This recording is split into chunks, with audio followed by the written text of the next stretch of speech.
Linux में process management एक बहुत ही इंपॉर्टेंट चीज़ है। इस वीडियो में हम देखेंगे लिनक्स में प्रोसेस कितने टाइप का होता है, हम किस किस तरीके से उनको ढूंढ सकते हैं, किस किस तरीके से हम उन्हें किल कर सकते हैं। इस सारी चीज़ों को हम इस वीडियो में देखेंगे डिटेल में। ये video Linux for all playlist का पार्ट है। अगर आप इस प्लेलिस्ट का पिछले वीडियोस को नहीं देखा है तो जाके अभी देख लीजिए। तो चलिए वीडियो को शुरू करते हैं। प्रोसेस इज नथिंग बट एक इंस्टेंस ऑफ रनिंग प्रोग्राम। इसका मतलब कोई भी प्रोग्राम जो रन कर रहा है उसी को प्रोसेस कहा जाता है। हम विंडोज में प्रोसेसेस को कैसे देखते हैं, हम बस खोल लेते हैं टास्क मैनेजर और ये देखो यहाँ पे सारे प्रोसेस को दिखा रहा है। अगर मैं यहाँ पे क्रोम चलाऊँ तो ये देखो यहाँ पे क्रोम भी ऐड हो गया। और अगर मैं अब क्रोम को बंद करना चाहूँ तो कैसे करूंगा, इस पे राइट क्लिक करके एंड टास्क, ये देखो क्रोम बंद हो गया। यही सारे काम हम लिनक्स पे करने वाले हैं और वो भी कमांड लाइन में। तो ये और भी ज्यादा सेक्सी होने वाला है।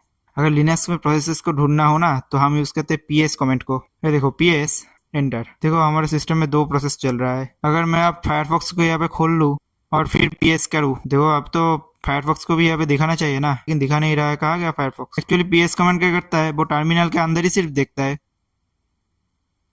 Only you two are there, और फिर उन दोनों को ही दे रहा है। जैसे हमारा जो शेल यहाँ पे चल रहा है उसका नाम है, और पीएस कमेंट अभी हमने सर्च किया ना पीएस बोलकर, वो ही है। तो अभी बाकी जो प्रोसेसेस चल रहा है सिस्टम में उनको देखने के लिए क्या करूँ? देखो पीएस के आगे हम लिखेंगे डैश ई। यहाँ पे देखो काफी सारे प्रोसेस के बारे में दिखा रहा है। अगर पीएस डैश ई एफ करूँ तो और भी सारी चीजें दिखा रहा है। देखो इसका लास्ट में पीएस माइनस ई एफ दिखा रहा है। ये एक्चुअली अभी हमने सर्च किया ना पीएस माइनस एफ, हर कमेंट जो हम इस टर्मिनल पे लिखते हैं तो वो सारा प्रोसेसेस ही होता है। प्रोसेसेस जो भी हो। अगर पीएस कमेंट के बारे में और भी जानना हो तो हम क्या करेंगे, पीएस डैश डैश हेल्प। देखो ये हेल्प देने के बजाय मुझे और भी ऑप्शंस दिखा रहा है कि आपको हेल्प किस तरीके से चाहिए, सिंपल तरीके से, लिस्ट के तरीके से, या फिर कोई और तरीके से। तो मैं यहाँ पर सीधा उस कमेंट के पीछे लिख दूंगा सिंपल। देखो आप मुझे कुछ फ्लैग्स दिखा रहा है। देखो यहाँ पे इम्पोर्टेंट है ए एक्स और यू यहाँ पे नहीं दिखा रहा है। तो अगर सारे प्रोसेस आपको जानना है तो हम लिखेंगे P S minus A you x. देखो यहाँ पे सारे प्रोसेस जो इस सिस्टम में चल रहा है वो सारे प्रोसेस के बारे में इंफॉर्मेशन दे रहा है। उन प्रोसेस को किसने चलाया है, क्या उसका प्रोसेस आईडी है, और भी काफी चीजों के बारे में इंफॉर्मेशन है यहाँ पर। लेकिन विंडोज में जैसे हमें रियल टाइम दिखा रहा था ना सारे प्रोसेस, कितना मेमोरी कितना सीपीयू कंज्यूम कर रहा है सब कुछ, वैसा कुछ हम कैसे दिखेंगे यहाँ पर? उसके लिए कमेंट है टॉप। देखो ये रियल टाइम दिखा रहा है, बिल्कुल बहुत ही खूबसूरत है। अगर और भी खूबसूरत कुछ आपको चाहिए तो हम कंट्रोल सी करके निकल के हम लिखेंगे एच टॉप। अगर आपके सिस्टम में एच टॉप कमेंट इंस्टॉल नहीं होगा तो आपको इंस्टॉल करने का बोलेगा, आप इंस्टॉल कर लीजिएगा। Wow very nice. इसको तो मैं सारा दिन अपने टर्मिनल में खोल के रख सकता हूँ। जैसे हॉलीवुड में दिखाता है ना, एक हैकर बैठा है और उसके सामने कंप्यूटर में बहुत सारा कुछ चल रहा है, वैसा दिखा रहा है। आप फोरग्राउंड प्रोसेस, बैकग्राउंड प्रोसेस ऐसे भी कुछ सुने होंगे। यहाँ पे फायरफॉक्स को बंद कर देता हूँ। ये फोरग्राउंड प्रोसेस और कुछ नहीं, जब भी हम कोई प्रोसेस टर्मिनल पे चलाते हैं उसे फोरग्राउंड प्रोसेस कहते हैं। जैसे कि मैं देखो दिखता देखता हूँ पिंग google.com। ये पिंग कुछ नहीं करता है, ये बस गूगल से पूछ रहा है क्या तुम अवेलेबल हो। गूगल रिप्लाई बैक कर रहा है यस आई एम अवेलेबल। ये देखो एंटर मारूंगा तो गूगल रिप्लाई बैक करेगा, वही दिखा रहा है। इतना टाइम के बाद रिप्लाई आ रहा है, गूगल का क्या आईपी है, यही सब दिखा रहा है। ये एक फोरग्राउंड प्रोसेस है क्योंकि ये हमारा टर्मिनल पे डायरेक्टली चल रहा है। अभी हम इसे किल करेंगे। किल करने का मतलब है इसको रोक देना। उसके लिए हम दबाएंगे कंट्रोल प्लस सी। अब इस प्रोसेस को रोकने का और भी एक तरीका था, कंट्रोल प्लस जेड, जेड जी जी जेड कुछ भी कहो। ये देखो कंट्रोल प्लस जी। लेकिन यहाँ पर एक क्या दिखा रहा है, सस्पेंडेड। सस्पेंडेड का मतलब कुछ नहीं, ये पूरी तरीके से टर्मिनेट नहीं हुआ है, ये बस सस्पेंड होके रहा है। अभी आप यहाँ पे जॉब्स लिखेंगे ना, यहाँ पे दिख रहा है कि एक जॉब जो है पिंक google.com वो सस्पेंड होकर रहा है। ये एक्चुअली बैकग्राउंड में है लेकिन चल नहीं रहा है। अब अगर मैं इस पिंक जॉब को बैकग्राउंड में चलाना चाहूँ तो मैं लिखूंगा बीजी फॉर बैकग्राउंड। तो पिंक चल रहा है। अब इसे किल करता हूँ कंट्रोल सी, देखो काम नहीं कर रहा है क्योंकि बैकग्राउंड में चल रहा है, फोरग्राउंड में नहीं चल रहा है। इसको अगर किल करना है मुझे तो पहले इसको फोरग्राउंड में लाना पड़ेगा। उसके लिए मैं सिर्फ लिखूंगा एफ जी। ये देखना बहुत ही मुश्किल है। देखो मैं एफ जी लिख दिया हूँ। अब मैं एंटर करूंगा, देखो ये फोरग्राउंड में आ गया। अब मैं कंट्रोल सी करूंगा, देखो ये रुक गया। मजेदार चीज है ना। किसी टास्क को बैकग्राउंड में चलाने का एक और तरीका है। ये देखो मैं अगर इसी को पिंग google.com को बैकग्राउंड में चलाना चाहूंगा तो मैं डायरेक्टली इस कमेंट के पीछे लिख दूंगा एम्परसेंट। और ये देखो अब मैं कंट्रोल सी करता हूँ, देखो तो नहीं हो रहा है क्योंकि बैकग्राउंड में चल रहा है। अब फिर से मुझे एफ जी करना पड़ेगा और फिर एंटर, फिर फोरग्राउंड में आ गया। अब कंट्रोल सी करूंगा तो रुकेगा। क्या ये एक ही तरीका है किसी प्रोग्राम को लिनक्स में किल करने का? क्योंकि अगर मैं यहाँ पे फायरफॉक्स खोलूँ और मान लो किसी वजह से मैं मेरे टर्मिनल से इसे किल करना चाहूँ तो मैं क्या करूँगा?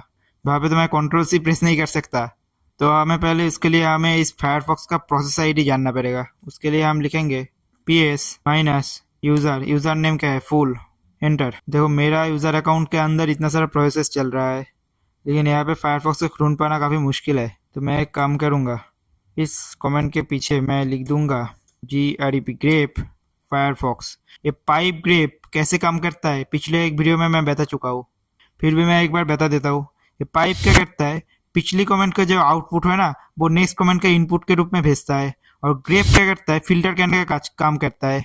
देखो यहाँ पे क्या हो रहा है, ps माइनस यू फुल एक कमेंट इतना बड़ा एक आउटपुट भेज रहा है ना मुझे, उसी के पाइप के मदद से मैं दूसरे कमेंट जो है ग्रेप फायरफॉक्स उसका इनपुट में भेज रहा हूँ। तो ग्रेप क्या करेगा, इतना बड़ा जो आउटपुट था ना जहाँ पे हमें मैनुअली फायरफॉक्स को ढूंढना पड़ता, वहाँ पे खुद मुझे ढूंढ के दे देगा। ये देखो यहाँ पे फायरफॉक्स है, जैसे ही मैं कमेंट को चलाऊंगा ये देखो हमें रिजल्ट बहुत ही आसानी से ये दे दिया। ये जो नंबर है ये है इसका प्रोसेस आईडी। तो किल करने के लिए फायरफॉक्स को हम लिखेंगे किल और उसका प्रोसेस आईडी फायरफॉक्स क्या। लेकिन फायरफॉक्स को ढूंढने के लिए क्या इतना बड़ा कमेंट का हमें जरूरत है।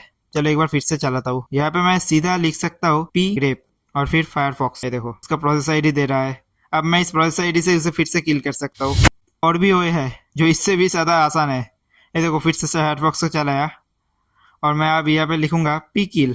जैसे p ग्रेप लिखा इसके पहले कमेंट में, वो प्रोसेस को ग्रेप कर रहा है, p किल डायरेक्ट प्रोसेस को किल करेगा। यहाँ पे प्रोसेस आईडी देने का जरूरत नहीं है, सीधा लिख दूंगा फायरफॉक्स, खत्म। लेकिन एक किल का भी काफी सारा टाइप है। अगर हार्ड टाइप को आपको देखना है तो हमें लिखना पड़ेगा किल एल। ये देखो पूरा लेस दे दिया कितना टाइप का किल है। ये जो देख रहे हो ना INT, ये है इंटरप्ट। जब आप Ctrl+C प्रेस करते हो तो आप इसी किल को यूज करते हो। जैसे कि मैं दिखा देता हूँ, एक और टर्मिनल खोल लेता हूँ। यहाँ पे लिखूंगा ping google.com, एक और टर्मिनल खोलता हूँ। अब मैं PSU करता हूँ।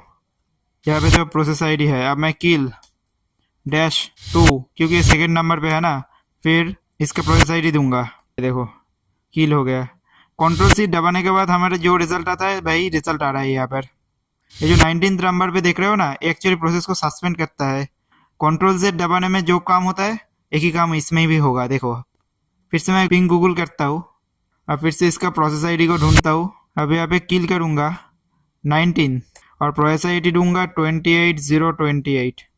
ये देखो सस्पेंड हो गया। अगर फिर से मुझे रिज्यूम करना पड़े तो मुझे देना पड़ेगा किल -18, क्योंकि 18 पे देखो CONT मतलब कंटिन्यू है। इसको मैं 18 कर देता हूँ और ये देखो फिर से रिज्यूम हो गया। अब मैं Ctrl+C से इसे बैंड करता हूँ। देखो बैंड नहीं होगा क्योंकि बैकग्राउंड में चल रहा है ना। इसको अगर मुझे बैंड करना हो तो मुझे फोरग्राउंड पे लाके Ctrl+C करना पड़ेगा। लेकिन अभी हम किल कमेंट को जान गए हैं ना, हम सीधा यहाँ पे किल लिख के अगर प्रोसेस आईडी देंगे तो उसी वक्त ये बंद हो जाएगा। लेकिन काफी प्रोसेसेस को आप इस तरीके से बैंड नहीं कर पाओगे क्योंकि काफी प्रोसेसेस बैंड होना नहीं चाहता है। एक किल कमेंट क्या करता है, किल के बाद अगर आप कोई नंबर नहीं दोगे ना, वो 15 वाले किल कमेंट को लेगा। मतलब मैं बोलना चाहता हूँ ए कमेंट को लिखना और यहाँ पे अगर 15 नंबर दो, वो एक ही बात है दोनों। ये पिंक को तो किल कर देगा, लेकिन काफी कमेंट है काफी बार जो किल नहीं होगा इस कमेंट से। ये जाके क्या करता है कि बोलता है प्लीज किल हो जाओ अगर तुम चाहते हो तो, लेकिन अगर तुम नहीं चाहते हो तो चलते रहो। काफी प्रोसेस चलता भी रहेगा यहाँ पर। ये प्रोसेस का मर्जी पे डिपेंड करता है कि वो किल होगा कि नहीं। ये किल कमेंट सिर्फ किल सिग्नल भेज के छोड़ देता है। जो कमेंट सच में किल करता है उस कमेंट को आप जानना चाहते हो, वो है किल 9। ये सीधा जाके मार देगा, तुम चाहो या ना चाहो तुम्हें मरना पड़ेगा। ये देखो अब मैं इसे सच में किल करना जा रहा हूँ, ये चाहे भी तो भी बच नहीं पाएगा। -9 देखो इसका आउटपुट किल्ड। ये टर्मिनेटेड या फिर सस्पेंडेड कुछ नहीं लिखा है, किल्ड। अगर आप इसको, मैं इसका प्रोसेस आईडी फिर से जान लेता हूँ। ओके 30415। अगर आप इसे किल -9 ला लिख के किल माइनस कैप्स में किल भी लिखो, या फिर किल -2 ना लिख कर अगर आप किल INT भी लिखो तो भी आपका काम होगा। यहाँ पे भी आप देख सकते हो किल -stop, किल -quant ऐसे भी लिख सकते हो। देखो मैं किल -stop लिख के दिखा देता हूँ। ओह सॉरी प्रोसेस आईडी गलत दे दिया, देखा सस्पेंडेड हो गया। मैंने किल -19 नहीं लिखा, सीधा किल -stop लिख दिया। ये बार बार प्रोसेस आईडी देखना बहुत ही बेकार काम है। तो हम क्या कर सकते हैं, यहाँ पे मैं पिंग google.com चला लेता हूँ। सारे जगह पे पिंग google.com चल रहा है। अब मैं यहाँ पे जाऊंगा, सीधा लिखूंगा p किल -9। इसका मतलब मैं एक्चुअली किल करना चाहता हूँ। फिर किसको किल करना चाहता हूँ, पिंग को। देखो गया सारे पिंग कमेंट्स बंद हो गया। ये video Linux for all playlist का पार्ट है। आपने प्लेलिस्ट के पिछले वीडियोस को नहीं देखा है तो प्लीज देखिए। अरे कमेंट सेक्शन में बताओ यार कैसा लग रहा है वीडियो। अगर अच्छा लग रहा है तो लाइक करो, सब्सक्राइब करो चैनल पे। इसी तरीके के वीडियो और भी देखने के लिए शेयर करो वीडियो को। और चलिए मिलते हैं नेक्स्ट वीडियो पे।